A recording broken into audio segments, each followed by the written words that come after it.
Pilipinas. Ngayong umaga makakasama natin si Mr. Alzar Aurelio na weather forecast. Good morning, Mr. Aurelio. Magandang umaga sa iyo, Amor, at sa lahat ng ating mga televiewers. Mr. Aurelio, ilang araw na rin nating binabantayan itong pag-iral ng ITCZ o Intertropical Convergence Zone. So hanggang kailan ba natin inaasahan na magpapaulan ito sa ating bansa, partikular na nga dyan sa Mindanao area? Tama, itong Intertropical Convergence Zone, ito nakita natin sa ating satellite image 3. May mga kaulapan dito sa bandang Mindanao dahil po yan sa Intertropical Convergence Zone. Sa loob ng 3 araw, ay nanatili pa rin itong Intertropical Convergence Zone ang patuloy iiral dito sa bandang Mindanao.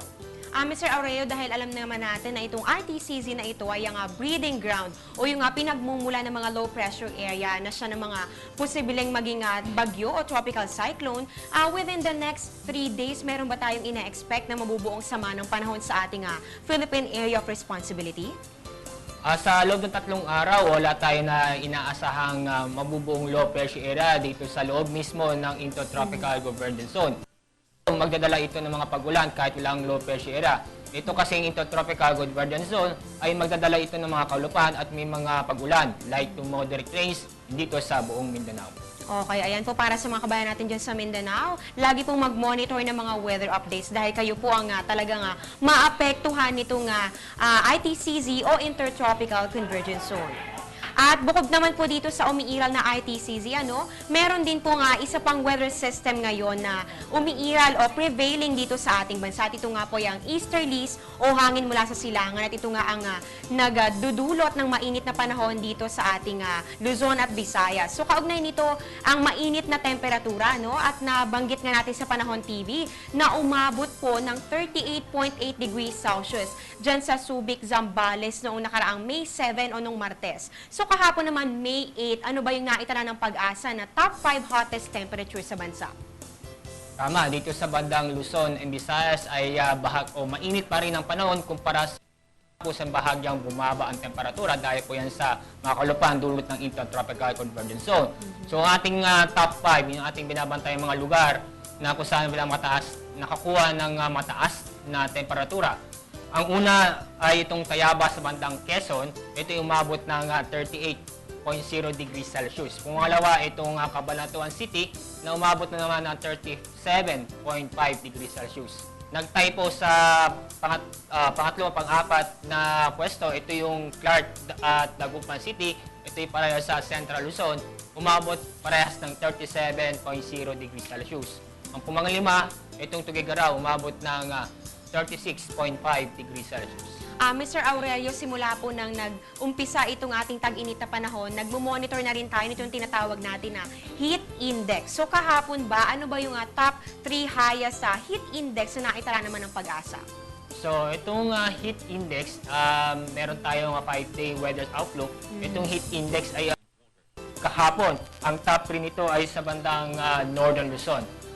Ang nangunguna dito ay itong Lawag City, na ito'y aabot ng 39.9 degrees Celsius. Ito yung inaasahang kahapon.